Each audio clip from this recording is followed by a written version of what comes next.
बाबा जी और हुजूर जी की प्यारी साध संगत जी, राधा स्वामी जी संगत जी, हमारी आप सबसे विनती है कि इस सत्संग को अंत तक पूरा सुने जी, और कमेंट में अपने शहर का नाम भी जरूर लिखें जी, जिससे हम जान सके कि बाबा जी का सत्संग कहां कहां से सुना जा रहा है।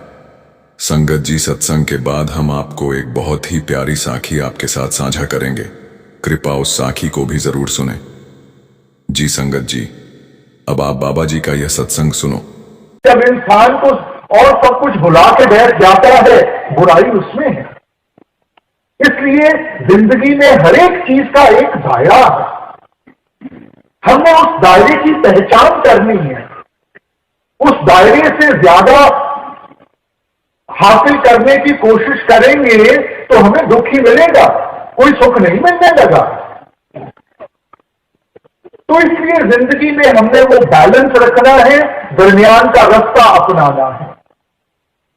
अब जब हम सुख की तलाश में निकलते हैं तो कहीं ना कहीं इंसान को वो जागरूकता आती है कि देने वाला तो मालिक है, सब सुख दाता राम है, दूसर ना ही कोई। सब कुछ देने वाला, पहले भी उसने दिया है, आगे भी उसने देना है, वो तो कुल मालिक है। तो ये जो हमारी भक्ति है, ये जो रूहानियत है, ये तो सिर्फ एक जरिया है उसका शुक्रिया अदा करने के लिए कि जिसने इतना कुछ हमें दिया है कि हम अपनी जिंदगी में थोड़ा सा वक्त निकाल के उसका शुक्रिया अदा कर। ये नहीं कि जो हमारी किस्मत में है वो नहीं मिलेगा। मां बाप ने सब कुछ बच्चों को देके जाना है, कोई साथ नहीं लेके जाना, मगर मां बाप उस बच्चे को आसान से देते हैं जो उसकी कदर करता है, जिसको उसकी कीमत की पहचान है। और जिस बच्चे को उसकी कदर नहीं है, जिसका ध्यान बाहरमुखी हुआ बैठा है, उससे थोड़ा सा खींच के रखते हैं, उस इंतजार में कि इसको भी आहिस्ता आहिस्ता उस चीज की कदर पड़ जाए, देना उसको भी है। तो कल भी बेनती की गई कि जो रूहानियत की दौलत है, मालिक ने उसमें कोई फर्क नहीं रखा। ये नहीं कि लोगों के पास कोई ज्यादा है और हमारे पास कोई कम है। रूहानियत की दौलत मालिक ने सबको एक जैसी दी है, फर्क सिर्फ पहचान का है। जिस इंसान ने अपना ध्यान अंतर्मुख करके उसकी पहचान कर ली, वो सेवक बन गया, उसने गुरुमुखता की तरफ कदम बढ़ाने शुरू कर दिए। और जो मन के अधीन होकर मन की ख्वाहिशों को पूरा करने में लगा रहा, उसको हमने मनमुख बना दिया। फर्क सिर्फ इतना ही है। मालिक कभी भी फर्क नहीं करेगा। अगर मालिक ही फर्क करने लग पड़ा तो फिर हमें बचाने वाला कोई नहीं है। उसके लिए सारे एक जैसे हैं। हम चाहे किसी भी धर्म के हों, किसी भी जात के हों, किसी भी मुल्क के हों, मालिक के आगे कोई भी फर्क नहीं है, क्योंकि उसने तो सिर्फ एक चीज की पहचान करनी है, और वो है हमारे प्रेम और प्यार की, हमारे भजन बंदगी की। गुरु घर ने कहा था, नानक के घर केवल नाम। पहचान है सिर्फ एक चीज की है, वो नाम की है, वो शब्द की है, बाकी किसी चीज की नहीं है। इनका ताल्लुक शरीर के साथ है, शरीर यहीं का यहीं धरा रह जाएगा। इसलिए जब इंसान को एहसास होता है कि करने कराने वाला मालिक है, तो हमारा मालिक की तरफ भी कुछ ना कुछ तो फर्ज बनता है। जिंदगी में इंसान को जो उसके हक हैं उसकी पहचान है, मगर हर एक हक के साथ जो जिम्मेवारी बनती है उसको भूला हुआ है। हर एक हक के साथ कोई ना कोई जिम्मेवारी है, तो क्या हमें उन जिम्मेवारियों का एहसास है? हमने तो चंद जिम्मेवारियों को लेकर कि ये बाल बच्चों की पालना पोषणा करनी है, धन दौलत कमानी है, इन्हीं जिम्मेवारियों में हम सारी उम्र उलझे रहे। मगर जो सबसे बड़ी हमारी जिम्मेवारी है, जिसने हमें ये बाल बच्चे दिए हैं, जिन्होंने हमें ये धन दौलत दी है, इंसान उसको भूल के बैठ जाता है। इसीलिए कबीर साहब ने चिताया था, सब कुछ अपना एक राम पर आया। इंसान सभी चीजों को अपना मानता है। अगर इससे कोई दूर है तो वो मालिक दूर है, और दूरी कोई मालिक ने नहीं बनाई, दूरी हमारी बनाई हुई है। मालिक तो हम संग है।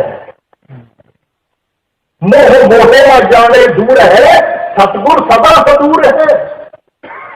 इस मोह और माया के जाल में फंसकर, क्योंकि मालिक हमें दिखाई नहीं देता, इसलिए हम सोचते हैं कि हमारी मालिक से दूरी हो गई है, हमें मेहनत करनी पड़ेगी, हमें वहां जाना पड़ेगा।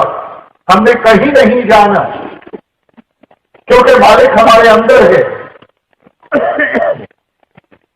किसी भी संत महात्मा को ले लो, किसी भी ग्रंथ पोथी को ले लो, हर एक ने इशारा अंदर की तरफ किया है।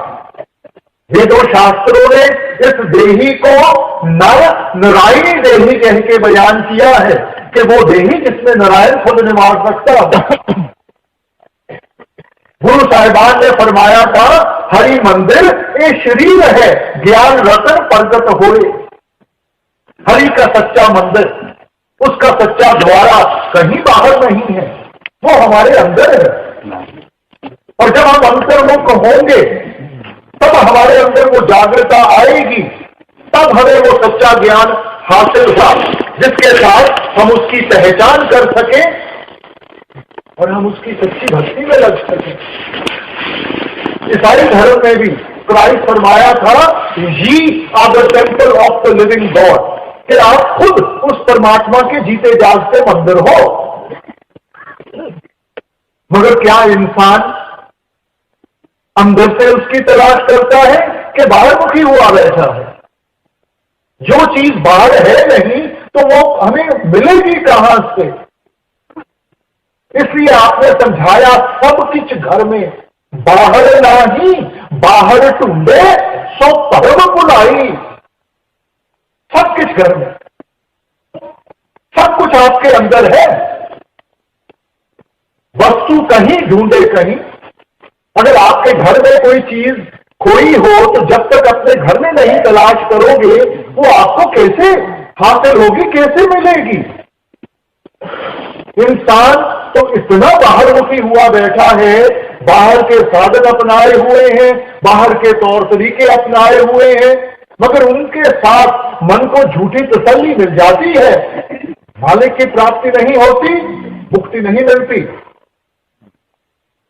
इसलिए जरूरी है कि मन की झूठी तसल्ली को छोड़ के, इस मन को काबू करके हम इसको सच के रास्ते पे लेके आए, उस सच की कमाई में इसको लगा। अब जब इंसान रूहानियत के रास्ते के ऊपर चलने की कोशिश करता है, सबसे बड़ी मुश्किलात इसको कहां से मिलती है? उस मन से मिलती है, क्योंकि मन आदत से मजबूर है। जैसी हमने मन को आदतें डाली हुई हैं, मन वैसे ही चलता है। इस वक्त मन का जो रुख है वो नीचे की तरफ है, बाहर की तरफ है। ये हमारे ध्यान को हर वक्त नीचे की तरफ खींच रहा है और बाहर की तरफ ले जाने की कोशिश कर रहा है। जब हम परमार्थ में आते हैं तो संत जन हमें समझाते हैं कि भाई एक इस ख्याल को जो सारी दुनिया में फैला हुआ है, हमने इसको एकाग्र करना है और ऊपर की तरफ लेके जाना है और यहां आंखों के पीछे टकाना है। जब हम साधु संतों को देखते हैं कि आपने यहां तिलक लगाया हुआ है, हमने क्या कभी विचार किया है कि इसका मकसद क्या है? सिर्फ तिलक लगाने से, भगवे कपड़े पहनने से कोई साधु संत नहीं बन जाता। मत है कि हमारा ख्याल यहां रहना चाहिए। बहनें जो बिंदी लगाती हैं यहां पे, हमें मालूम है कि उसका मकसद क्या है। आजकल तो फैशन के लिए लगाती हैं, पहले जमाने में ये सुहाग की निशानी थी, सिर्फ सुहागन बिंदी लगाती थी। और अगर ये आत्मा रूपी उस परमात्मा रूपी कदमों में चली जाए, वो परमात्मा जो आवागमन के चक्कर से ऊपर है, जो इस 84 के जेल खाने से कहीं ऊपर निकल गया है, तो तब इसका सुहाग कभी नहीं उजड़ सकता। पहले जमानों में अगर औरत विधवा बन जाती थी तो उसको बड़े दुख सहने पड़ते थे, मोहताज हो जाती थी सारों के ऊपर। तो इसलिए आपने हमें समझाया कि जब हम ऐसे ये आत्मा रूपी स्त्री उस पति रूपी परमेश्वर के कदमों में जाएगी जो जन्म और मरण से कहीं ऊपर है, इसका सुहाग कभी नहीं उजड़ेगा। इसको किसी के आगे मोहताज नहीं होना पड़ेगा। फिर सच्चे फिर सदा सुहागण। मगर ये अवस्था कैसे बनेगी? जब हम इस मन को काबू करेंगे। देखो, आप किसी गाड़ी में बैठे हो, गाड़ी का जो स्टीयरिंग व्हील है किसी और के हाथ में हो, आप जितना मर्जी चाहो आप तो सिर्फ फरियाद कर सकते हो। अब ये तो उसकी मर्जी है कि सिर्फ गाड़ी को मोड़ के ले जाता है। तो जब तक स्टीयरिंग व्हील हमारे हाथ में ना हो तो हम चाहते हुए भी, जानते हुए भी देखो अपने आप को कितना मजबूर पाते हैं।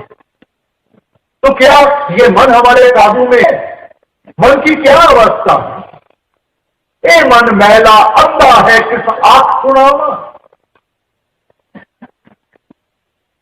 ऐसे इस कर्म कांड में फंस गया है कि अपनी असलियत को भूल के बैठ गया है।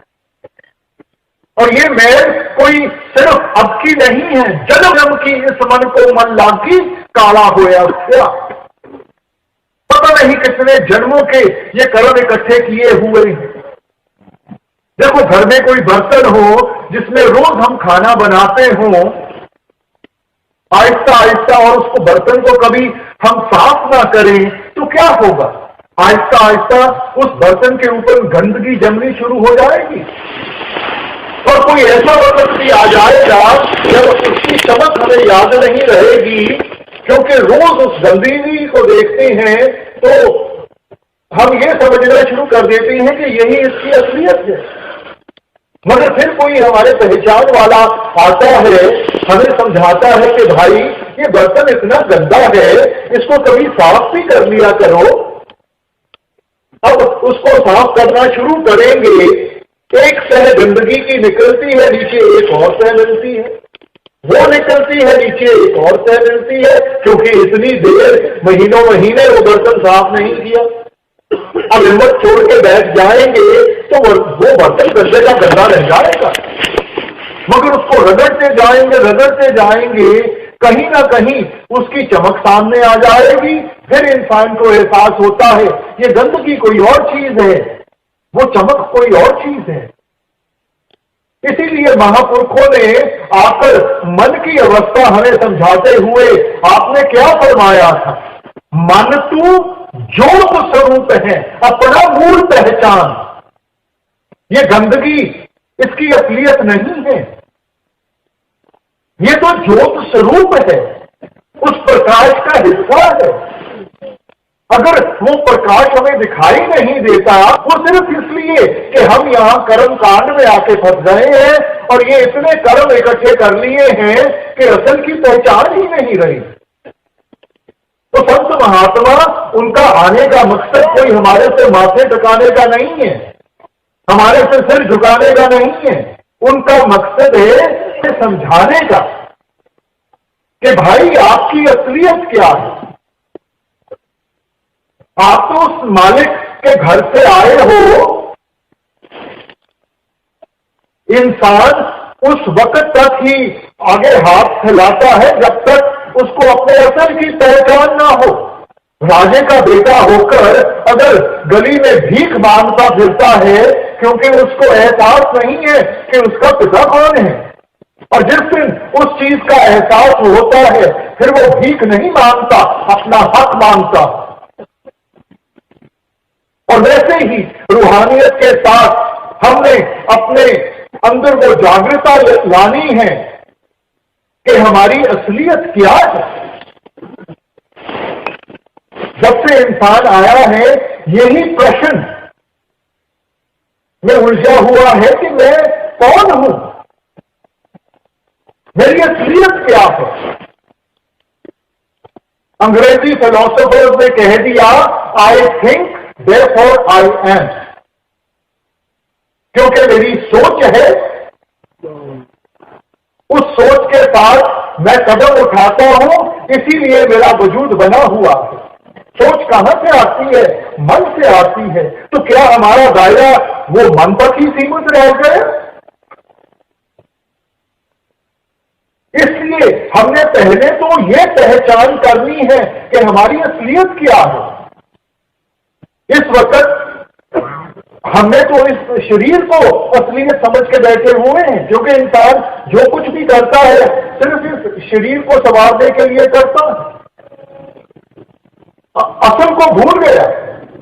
शरीर यहीं का यहीं धरा रह जाएगा। तो असल क्या है? असल हमारी आत्मा है।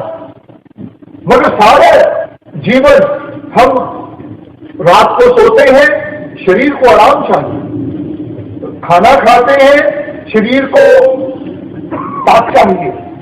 कमाई करते हैं, शरीर की देखभाल करनी है। मगर क्या हमने विचार किया है कि आत्मा की खुराक कौन सी है?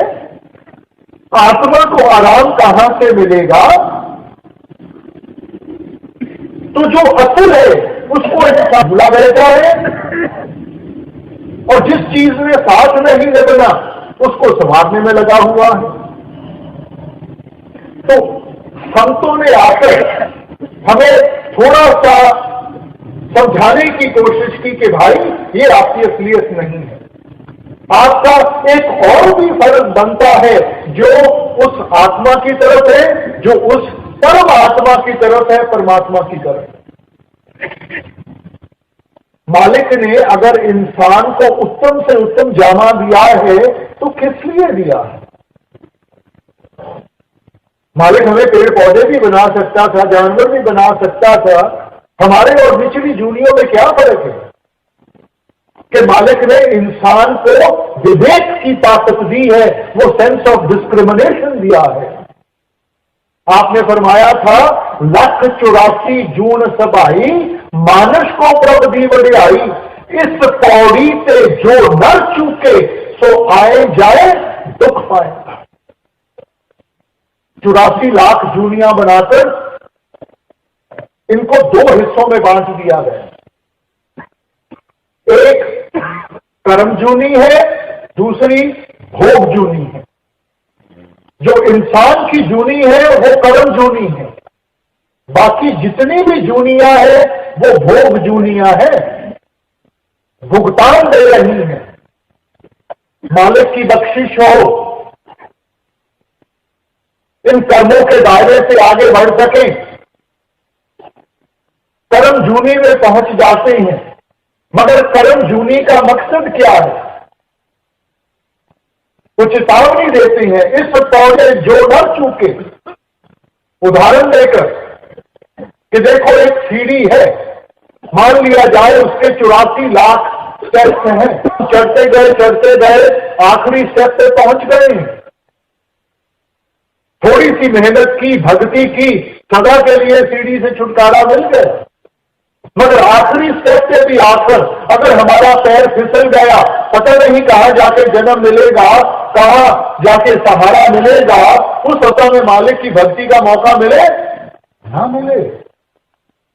इस पौड़ी पे जो न चूके सो आए जाए दुख पाएगा। बार बार आना पड़ेगा, बार बार दुख और मुसीबतों से गुजरना पड़ेगा। इसलिए क्या मकसद है इस जीवन का? यही संत महात्मा आकर हमें समझाने की कोशिश करते हैं कि भाई परापत मानुख दे हरिया, गोविंद मिलन की यह तेरी वरिया, अवर काज तेरे किते न काम, मिल साध संगत भज केवल नाम। भाई प्रापत मानुक दे हरिया, कि इंसान का जामा मिला है किस लिए मिला? गोविंद मिलन की यह तेरी वरिया, ये जो बारी है मालिक की प्राप्ति के, उसकी भक्ति के लिए दी गई है। अगर काज तेरे कितने ना काम, जिन चीजों में हम फंसे हुए हैं उन्होंने लेके नहीं लगना, तो यहीं की यहीं धरी रह जाएंगी। ये सारे रौदे, ये धन दौलत, ये रिश्ते नाते यहीं के यहीं धरे रह जाएंगे। इनका ताल्लुक शरीर के साथ है, शरीर यहीं रह जाएगा। और किस कार्य की तरफ ध्यान देते हैं? मिल साथ संगत भाग्य केवल नाम। वो नाम की कमाई, शब्द की कमाई। मगर इंसान पहले तो आलसी है और फिर आहिस्ता आहिस्ता फिर उन्हीं पुरानी आदतों में जाके फंस जाता है। इसीलिए स्वामी जी ने आकर अपनी वाणी के साथ हमें बार बार चेतावनी दी, प्रेम और प्यार से समझाने की कोशिश की कि भाई समझने की कोशिश करो, ये मन हमारा असल नहीं है, ये शरीर हमारा असल नहीं है। हमारी असलियत उस आत्मा के साथ जुड़ी हुई है, और जब तक हम अंतर्मुख होके उसकी पहचान नहीं करेंगे, हम कभी भी इस जीवन को संवार नहीं सकेंगे, इस जीवन को सफल नहीं बना सकेंगे। अब मन हमारा देखो कितना चंचल है। मन खिन खिन भरम भरम बहुधावे, तिल घर नाही वासा पावे। कभी भी एक जगह पे टिकता नहीं है, कभी एक इच्छा तो कल को दूसरी इच्छा, और सारी उम्र गुजर जाती है इसको पूरा करते करते। ये कभी पूरी नहीं हो सकती, इसलिए इंसान इन्हीं में उलझा रहता है। तो मन को कैसे काबू करना है? तो वो स्वामी जी समझाने की कोशिश करते हैं कि सुन के मन समझाओ, और यत्न से ये नहीं माने। हम सोचते हैं कि दुनियावी चीजें हासिल करने के साथ, ये धन दौलत औहदे हासिल करने के साथ इस मन को तृप्त आ जाएगी, इसकी जो भूख है वो मिट जाएगी। मगर आप समझाते हैं तो यत्न से ये नहीं माने, इन सब चीजों के साथ इसको तृप्त नहीं आएगी, इसको सहज नहीं आएगी। और सहज कैसे आएगी? तो आप समझाते हैं सुन के मन समझा, वो धुन। अब ये धुन क्या चीज है? कल आपने गौर फरमाया उस शब्द के बारे में। ये वो धुन है जो रात दिन 24 घंटे हमारे शरीर के अंदर बज रही है। ये कोई वो धुन नहीं है जो बाजे से पैदा होती है। इसीलिए आपने इसको समझाते हुए फरमाया, धुन वाजे अनहद घोड़ा, मन मानिया हर रस मोरा।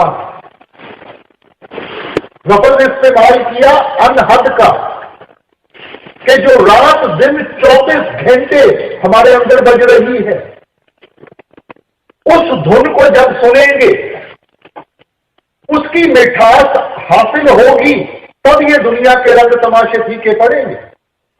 इंसान जबरदस्ती करता है, जब जबरदस्ती करेगा तो रिएक्शन होगा।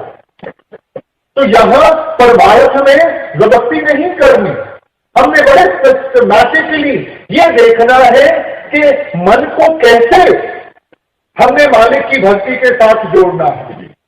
देखो छोटी बच्ची है, जैसे जैसे जवान होती है, अगर माँ बाप उसको समझाना शुरू कर दें कि बेटा तेरी आगे जाके शादी होगी, तूने दूसरे घर जाके अपना रिश्ता जोड़ना है, इसलिए माँ बाप को भूलना शुरू कर दे, वो बच्ची कभी कर नहीं पाएगी। मगर जिस वक्त उसकी शादी हो जाती है, दूसरे घर जाके उसका रिश्ता जुड़ जाता है, अपने आप माँ बाप का दर्जा कम होना शुरू हो जाता है। तो वो रिश्ता कैसे जुड़ा? पहले रिश्ता जुड़ा, फिर वो दूसरी चीजों से अपना ध्यान हटा सकी। इसलिए हजूर फरमाया करते थे कि अटैचमेंट कॉजेज डिटैचमेंट, कि पहले संबंध जोड़ो, जब संबंध जुड़ेगा तब हम इन सब चीजों से रिश्ता तोड़ सकेंगे। और गुरु घर ने फरमाया 9 दरवाजे नवे दर फीके रस अमृत 10 में चुबीचे। ये 9 द्वारे हैं जिनके जरिए हमारा ख्याल सारी दुनिया में फैलता है। तो आप फरमाते हैं कि जब हम वो भजन बंदगी में लगेंगे, इस ख्याल को एकाग्र करेंगे और ऊपर की तरफ यहां लेकर जाएंगे, यहां आंखों के पीछे टकाएंगे, वहां हमें वो अमृत रूपी रस हासिल होगा। उस रस को इंसान पिएगा तो कल आपने फरमाया मन पीवे पाए सुभाए रे, उसको पीता है, वो इसको भाता है, इसको अच्छा लगता है, तब ये सहज अवस्था की तरफ जाता है, तब दुनिया के रंग तमाशे फीके पड़ते हैं। जब इसको असल चीज हासिल हो जाए तो फिर ये दूसरी चीजों की तरफ ध्यान नहीं देगा। 9 दरवाजे नवे दर फीके अब अमृत 10 में चुबीचे। जब वो रस हासिल हो गया तो दुनिया के सब रंग तमाशे फीके पड़ जाएंगे। इस वक्त जब हम रूहानियत में कदम रखते हैं, क्योंकि सत्संग में ये चीजें समझाई जाती हैं कि हमारे लिए क्या अच्छा है क्या बुरा है, हम सोचते हैं कि चलो मन को जबरदस्ती इनसे हमने दूर करना है, मगर जबरदस्ती करेंगे मन रिएक्ट करेगा और उतना जोर पकड़ के दोबारा उन्हीं चीजों की तरफ भागेगा। इसलिए हमने ऐसा रास्ता अपनाना है कि भजन बंदगी शुरू करें। जैसे जैसे भजन समृत में बैठेंगे अंदर से वो रस आएगा, उस रस के साथ अपने आप हमें अंदर से वो प्रेरणा मिलेगी, ताकत मिलेगी कि हम इन चीजों को पीछे छोड़ सकें। सो एक सिस्टमैटिक अप्रोच होनी चाहिए। ये नहीं कि आज से मैंने ये नहीं करना, ये नहीं करना, ये नहीं करना। देखो छोटा बच्चा है ना, सारा दिन उसको माँ बाप कहते रहे कि ये नहीं तेरे लिए अच्छा, ये नहीं अच्छा, तो वो थका के बच्चा कहेगा फिर मैंने करना क्या है। मगर सुबह उठता है, आप उसको स्कूल भेज दो, वापस आता है, थोड़ा सा वक्त खेल में गुजार ले, फिर बैठ के होमवर्क कर ले, फिर कोई हॉबी ले ले, और सारा दिन उसका ऐसे गुजर जाता है कि रात को जब बिस्तर पे लेटता है 2 मिनट में सो जाता है। तो वैसे ही हमने बड़ा पॉजिटिवली आगे चलना है और उस चीज के ऊपर ध्यान देना है कि हमने क्या करना है। और जैसे जैसे वो करेंगे रस आएगा, तभी हम मन को इन चीजों से निकाल के उस असल भक्ति के साथ जोड़ सकेंगे, जबरदस्ती से नहीं। इसलिए आपने फरमाया उन वाज्य अनहद घोड़ा मन मान्या हर रस मोरा। जब उस धुन को सुना मन उसमें इतना मस्त हो गया, वो धुन जिसको अंग्रेजों ने म्यूजिक ऑफ द सफियर्स कह के बयान किया, वो धुन जो आकाश से आ रही है, मुसलमान भाई उसे बांगे इलाही, बांगे रस्मानी कह के बयान कर देते हैं। वो बात जो खुदा के घर से आ रही है, उस धुन को जब इंसान सुनेगा तब ये मन दुनिया ऐशो इशरत को छोड़ के उस मालिक की भक्ति को अपनाने के लिए तैयार होगा। इसलिए आपने फरमाया बिन गुर शब्दे मन नहीं ठौरा। उस शब्द के बगैर इसको तृप्ति नहीं आएगी, ये हमारे काबू में नहीं आएगा, हम चाहे जितना मर्जी साधन अपना ले। इसीलिए संतों ने कहा मन जीते जग, कि जिन्होंने मन की लड़ाई जीत ली वो ही जिंदगी में सफल हो पाएंगे, और जो मन के अधीन होकर ही रह गए उनको कोई सफलता नहीं मिलेगी।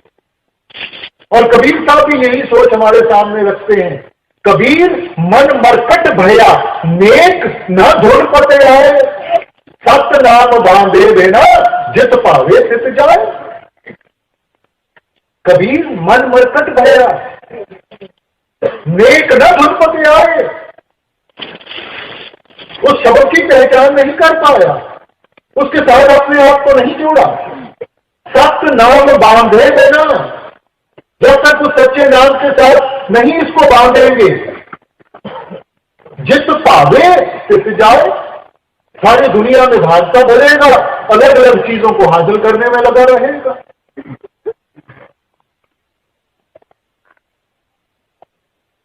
इसलिए समझें, देखो पुराने जमाने में ऋषि मुनि आए, उन्होंने मन को काबू करने की कोशिश की और ये सोच थी कि देखो मन इन चीजों को चाहता है, तो अगर हम मन को इन चीजों से दूर ले जाएं तो मन इनको बार बार देखेगा नहीं, इस मन की चाहत कतल आएगी। तो आपको क्या, आप जंगलों पहाड़ों में चले जाए, सारा कुछ त्याग के जंगलों पहाड़ों में चले गए, तो क्या मन कभी आ गया? वहां बैठ के जितनी भी आपने जो कुछ भी किया उसके साथ रिद्धियां सिद्धियां जरूर मिल गई, मगर मन ने तो जब अपना नाच नचाया, इतिहास खोल के देखें, किसी को काम ने मार गिराया, किसी को क्रोध ने मार गिराया, मन तो फिर काबू में नहीं आया, क्योंकि मन तो जहां भी जाएंगे मन साथ में जाएगा। और क्या छोड़ा फिर आपने? वहां जाकर भी रोटी तो फिर भी चाहिए थी, सिर ढकने के लिए छत फिर भी चाहिए थी, बदन ढकने के लिए कपड़े तो फिर भी चाहिए थे। अपनी मेहनत की कमाई छोड़ी, दूसरों के ऊपर मोहताज हो गए, उनसे मांग के खाना पड़ा तो उनके भी कदम उठाने पड़े। छोड़ा क्या फिर? आजकल के दौर में नई फिलॉसफी आ गई, वो दूसरी तरफ पहुंच गई। उन्होंने कहा मन ये सब चीजें मांगता है तो मन को देना शुरू कर दो।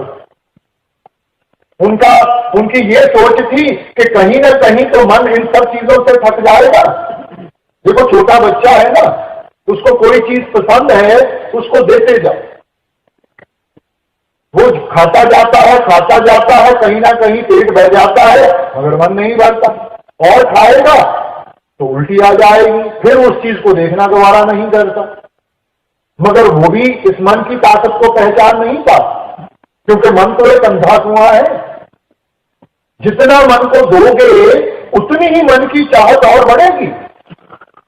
देखो राजे महाराजा आए, कितनी धन दौलत इकट्ठी की, क्या उनकी भूख मिट गई?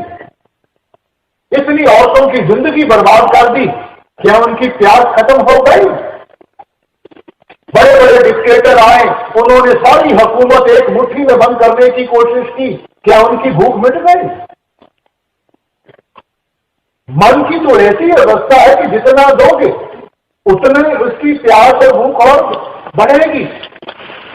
इसलिए आप कहते हैं ना सुख विच गृहस्थ दे, ना सुख छड़ गया, सुख है विच विचार दे, सबका शरण पे आ।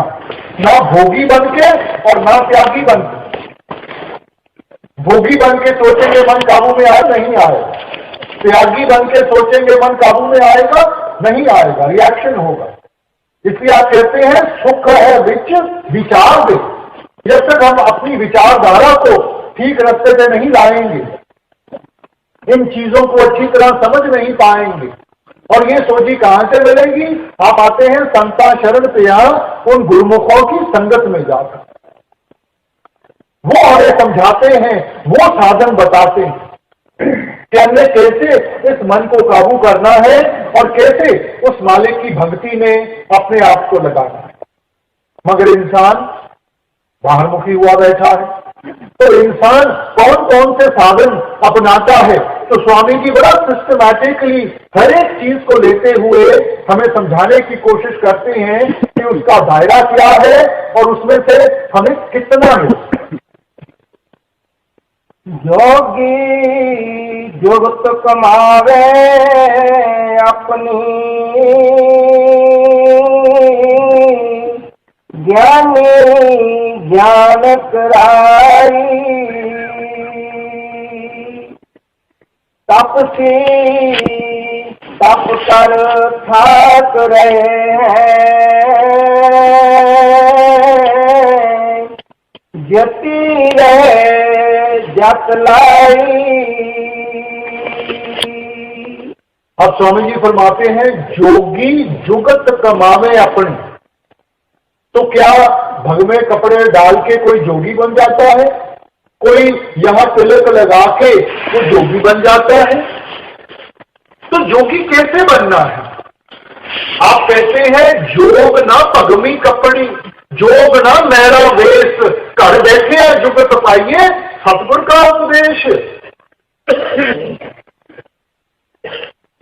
कोई अपने जिस्म पे वो स्वामल लेता है, कोई लंबी लंबी जटें रखी हुई हैं, कोई अपने बालों को साफ नहीं करता, तो क्या इनके साथ हम जो बन जाएंगे?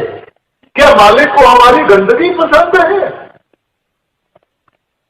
तो इन सब चीजों से हमारा ध्यान उठाते हुए आप फरमाते हैं घर बैठे जुगत पाइए कि ये युक्ति तो घर बैठ के भी हम अपना सकते हैं। अगर आपने हमें इन सब चीजों से दूर करना था तो पहले ही हमें बता देना था कि भाई जंगलों पहाड़ों में चले जाओ। मगर हर वक्त, क्योंकि आप इंसान को जानते हैं, इंसान की ताकतों को, इंसान की कमजोरियों को अच्छी तरह जानते हैं, क्या ये कर पाएगा क्या नहीं कर पाएगा, और इसलिए उन कमजोरियों को देखते हुए आपने एक ऐसा साधन हमारे सामने रखा जिसको हम निभा सकते हैं, जिस रास्ते के ऊपर हम चल सकते हैं। इसलिए कहते हैं घर बैठे हैं जुगत पाइए। और वो कौन सी युक्ति है? कल भी हमने विचार किया, आपने फरमाया था गुरबानी में कि नानक जीवत या मर रहिए ऐसा जोग कमाइए। जितना फिर जीते जी नहीं मरना सीखेंगे। जीते जी मरना क्या है? ये जो 9 द्वारें हैं जिनसे हमारा ख्याल सारी दुनिया में फैला हुआ है, इनसे जैसे जैसे इस ख्याल को इकट्ठा करते हुए हम इस मन को ऊपर की तरफ खींचेंगे और यहां टकाएंगे, इसको संत महात्मा जीते जी मरना कहते हैं। और ये वो युक्ति है, ये वो साधन है जिसको अपनाकर हम अपने आप को जोगी कहलाने के लायक बन सकेंगे। क्योंकि जो सच्चा ज्ञान है वो बाहर से नहीं मिलेगा, वो अंदर से मिलेगा। ज्ञान ध्यान तुम जानिए अकथ कहावे सोए। वो ज्ञान कहां से मिलेगा? आप कहते हैं उस धुन के जरिए। वो धुन जो अकथ है, जो कभी नहीं जा सकती, वो जो हमारे अंदर है। जैसे पलटू साहब ने कहा था, लिख पढ़न में नाही नी अक्षर काम है। वो हमारे लिखने में नहीं आती, वो कोई लफ्ज नहीं है। लफ्जों के साथ तो वो बयान किया गया है। वो धुन हमारे अंदर है, वो ही वो अरहद बानी है जिसको हमने सुनने की कोशिश करती है। ज्ञान ध्यान तुम जानिए अकथ कहावे सोई। ये जो बाहर हमारी ग्रंथ पोथियां हैं, इनके साथ हमें समझाया जाता है, उसकी महिमा गाई गई है कि हमने कौन सा साधन अपनाकर अपने आप को उस धुन के साथ जोड़ना है जिसके जरिए हमें जागरूकता आएगी। देखो, इंसान कभी भी ज्ञान और सोझी में अंतर नहीं रख सकता।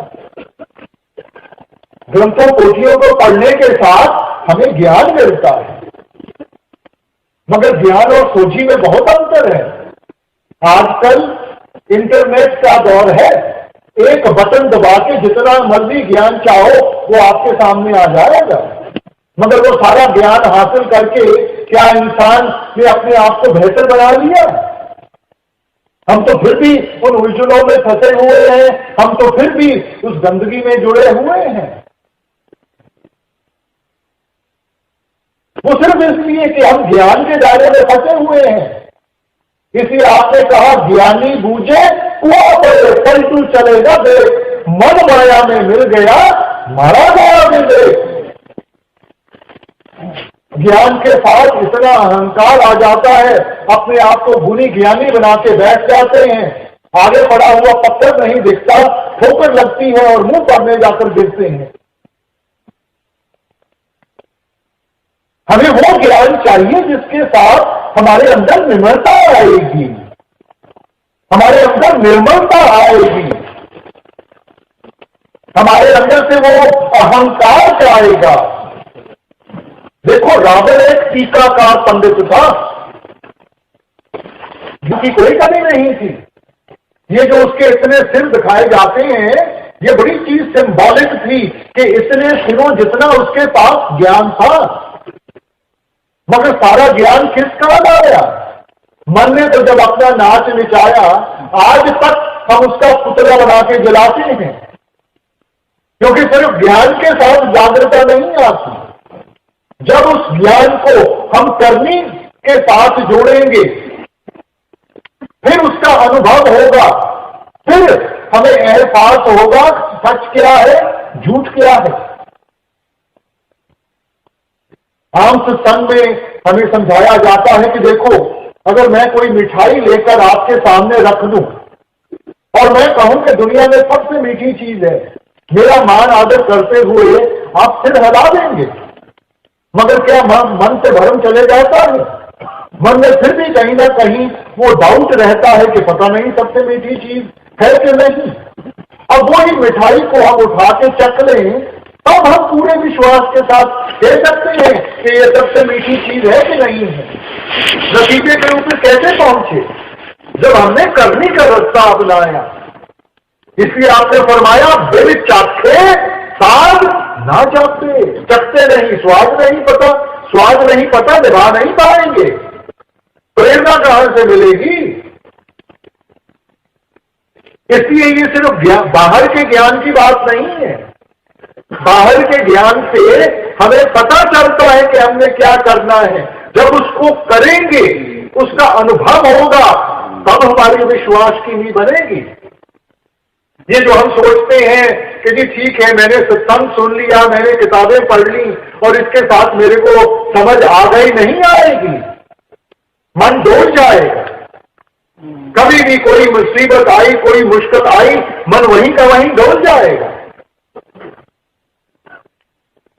मन में विश्वास की नींव, विश्वास की फाउंडेशन तब देगी जब आप खुद इस चीज को महसूस करोगे। इसीलिए गुरु घर ने फरमाया था, नाम में तुलना तो जई सब डिटी ठोक बजाए। क्या महिमा गाएं, क्या बयान करें उस नाम के बारे में। ये कोई सुनी सुनाई बात नहीं है, ये पढ़ी पढ़ाई बात नहीं है, ये उनकी हद बीती है कि उन्होंने मालिक की भक्ति कैसे की, उन्होंने ये रूहानियत की दौलत कैसे हासिल की।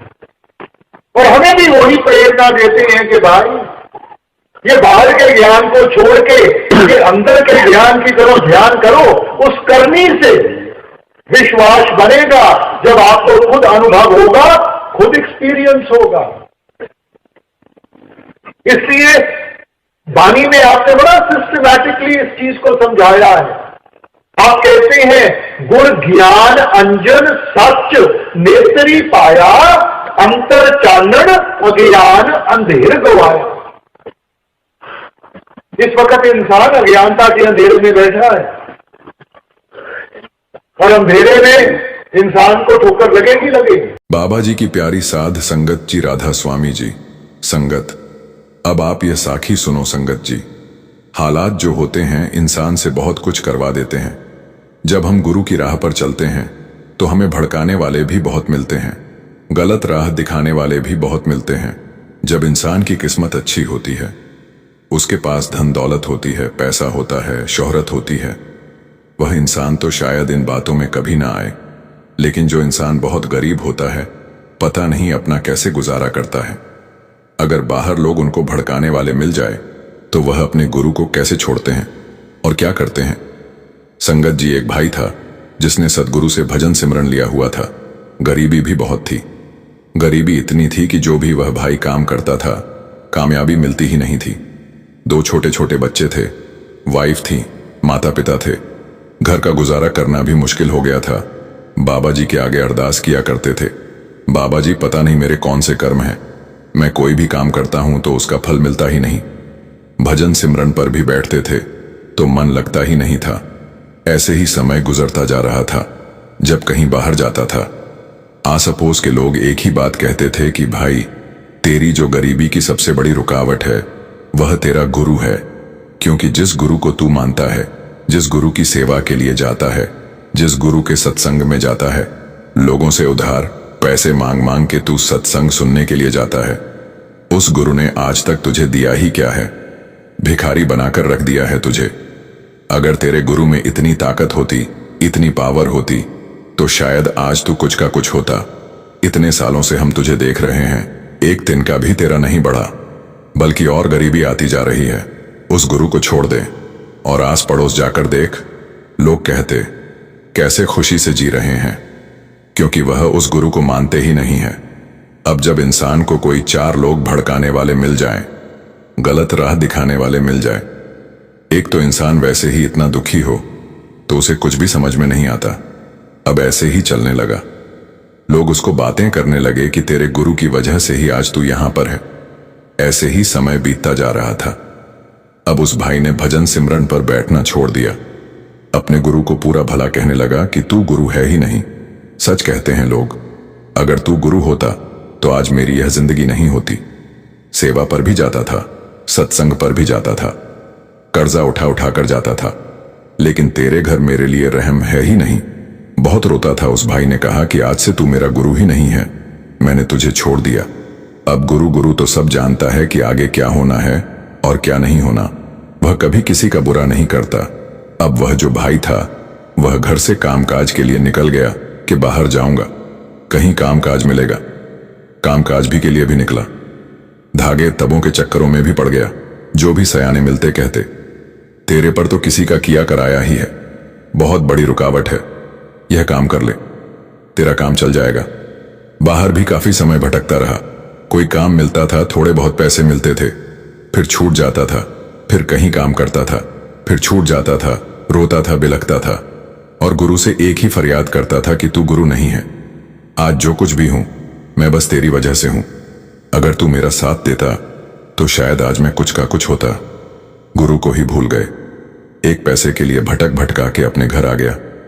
कुछ समझ में नहीं आ रहा। 10 साल से ऐसे ही चल रहा था। जब भजन सिमरन लिया था तब भी हालात वैसे थे।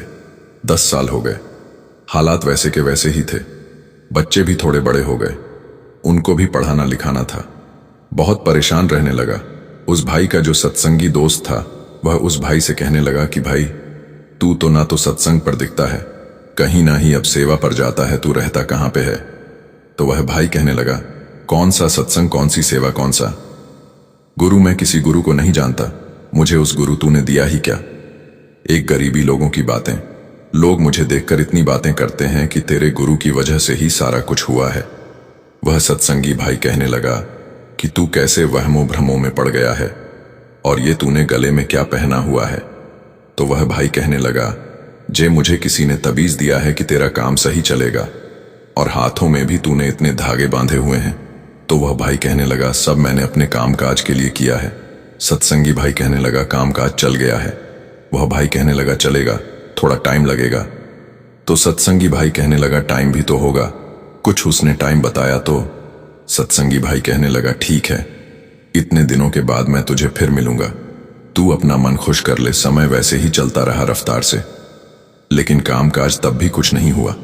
जब फिर से सत्संगी भाई आया तो सत्संगी भाई ने कहा कि भाई, अब तो तू कुछ बढ़िया जॉब पर लग गया होगा, काफी पैसे कमाने लगा होगा, क्योंकि तूने तो इतना कुछ पहना हुआ है। अब उस भाई की आंखों से सिर्फ आंसू थे और नीचे मुंह करके वह भाई जोर जोर से रोने लगा कि भाई मालिक, कभी किसी को गरीबी ना दे। इस गरीबी ने मुझे कहीं का नहीं छोड़ा, इस गरीबी ने मेरा गुरु छुड़वा दिया, इस गरीबी ने लोगों की बातें करवाई। आज अगर मेरा गुरु इतना पावर वाला होता तो मैं इन धागे तबीतों में नहीं पड़ता। तू ही तो देख कितना अच्छा है, मालिक ने तुझे सारा कुछ दिया है। हम दोनों ने इकट्ठे ही तो भजन सिमरन लिया था। सत्संगी भाई कहने लगा। पहले तो रोना बंद कर वह भाई कहने लगा, कि हमने भजन सिमरन इकट्ठे जरूर लिया था, लेकिन भजन सिमरन करना तो अलग अलग ही था ना। लोगों की बातों में आकर तूने अपने गुरु को छोड़ दिया। जिस दिन लोग तुझे बातें करते थे, जिस दिन तुझे यह बातें कहते थे कि बर्बादी का कारण ही तेरा गुरु है, उस दिन तू अपने गुरु के आगे जाकर रोता, अरदास करता कि बाबा जी अब आप ही हो। इस मुसीबत से निकालने वाले, इस मुसीबत को सही करने वाले लोग मुझे बातें करते हैं, वह बातें मुझे नहीं आपको कर रहे हैं। अब आप ही इससे पार उतारा कर सकते हो। लेकिन मेरे भाई, तूने तो गुरु को छोड़ दिया। एक पैसे के लिए गुरु के घर में देर जरूर है, पर अंधेर नहीं है।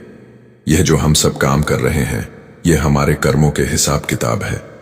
आज भी तेरा कुछ नहीं बिगड़ा भाई। डेरे जा, उस गुरु के आगे हाथ जोड़, सत्संग सुन, अरदास कर, माफी मांग, वह जरूर माफ करेंगे। वह भाई कहने लगा, कैसे माफी मांगू? माफी के काबिल नहीं हूं। मैंने बहुत बुरा भला अपने गुरु को कहा है। मेरे मुंह में जो आता था मैं कहता था।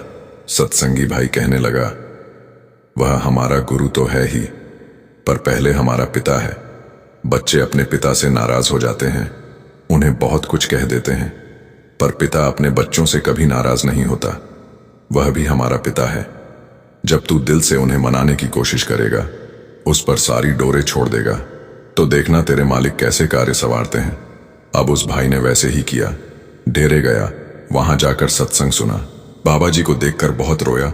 अपनी माफी मांगी उस गुरु के आगे कि बाबा जी मेरी झोली खाली है, इन्हें अब आप ही भरोगे, पर पैसे से नहीं, अपने प्यार से, अपने नाम से एक अरदास और की कि बाबा जी कभी किसी के आगे हाथ मत कराना, अपने घर से ही हमें देना।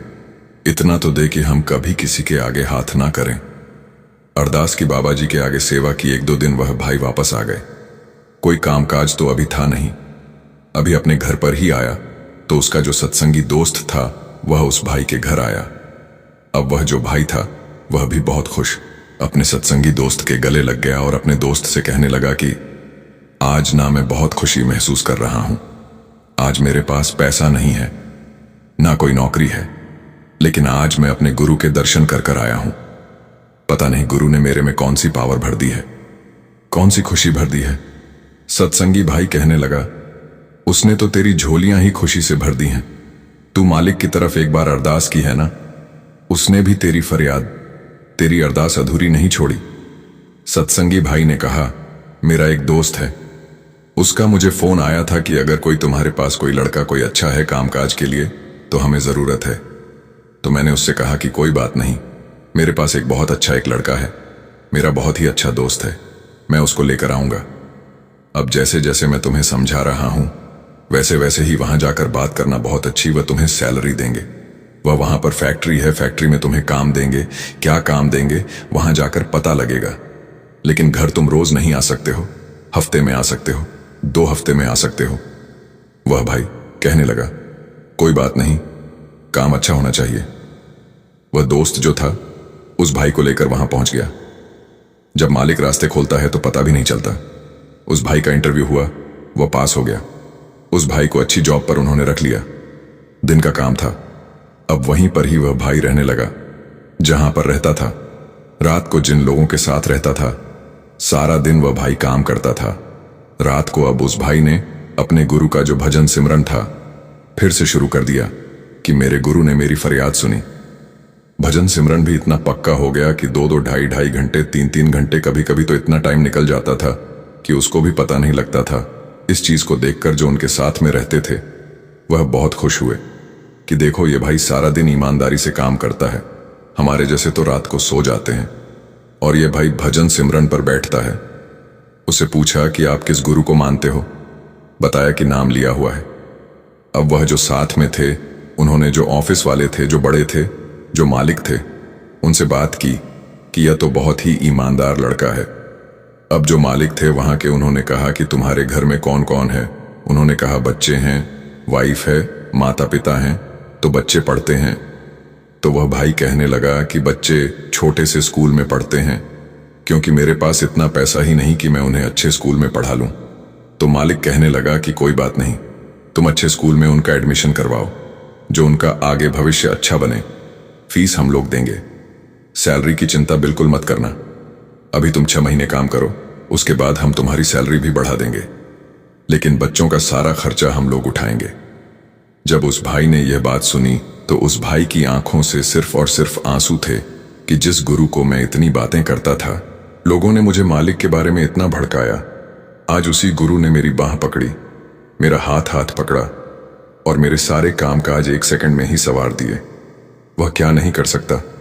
वह भाई जब घर पर आया, अपने दोस्त से मिला तो अपने दोस्त का शुक्रिया अदा करने लगा कि भाई अगर आज तुम नहीं होते तो शायद मैं अपने गुरु को तो छोड़ ही दिया था, लेकिन कभी शायद इस मुकाम पर पहुंच ही नहीं पाता, क्योंकि जिस गुरु ने मेरा हाथ पकड़ना था उसको तो मैंने पहले ही छोड़ दिया था। वह सत्संगी भाई कहने लगा, वह गुरु कोई छोटा नहीं है। अगर गुरु ने हमारी जिम्मेदारी ली है, अगर उन्होंने हमारे पर मोहर लगाई है, तो वह सिर्फ यहीं के लिए नहीं है। हर कदम पर, हर पैर पर, हर घड़ी, हर सेकंड, हर मिनट वह हमारे साथ हैं। हम भले ही उन्हें छोड़ दें, बातें कर लें, लेकिन वह हमें कभी नहीं छोड़ेंगे, क्योंकि बच्चे पिता को छोड़ सकते हैं, बच्चे पिता से दूर हो सकते हैं, लेकिन पिता कभी भी अपने बच्चों से दूर नहीं होता। और यह हकीकत है। तो हमें इस साखी से बहुत बड़ी सीख मिलती है कि जिंदगी में चाहे गरीबी हो, इस चीज को हम बहुत अच्छे से समझ सकते हैं। सभी को पता है कि गरीबी जब आती है इंसान घबरा जाता है, पैसे के लिए ही इंसान काम करता है, और अगर पैसा नहीं है तो सारे काम रुक जाते हैं। लेकिन अगर उस गुरु का हाथ हमारे सिर पर है और उस गुरु के आगे अगर हमने अरदास भी कर ली ना, तो बड़े से बड़े काम बड़ी आसानी से हो जाते हैं। और जिन लोगों के साथ ऐसा होता है वह भरोसा भी करते हैं अपने गुरु पर, लेकिन हम घबरा जाते हैं, हम डोल जाते हैं। हमारे गुरु हमें हमेशा यही समझाते हैं कि चाहे जितनी मर्जी मुसीबत क्यों ना आ जाए, अगर उस गुरु ने हमें कुछ नहीं दिया तो हमें दुनिया में कोई भी कुछ नहीं दे सकता, कोई कुछ नहीं दे सकता, क्योंकि भरोसा एक बहुत बड़ी चीज है।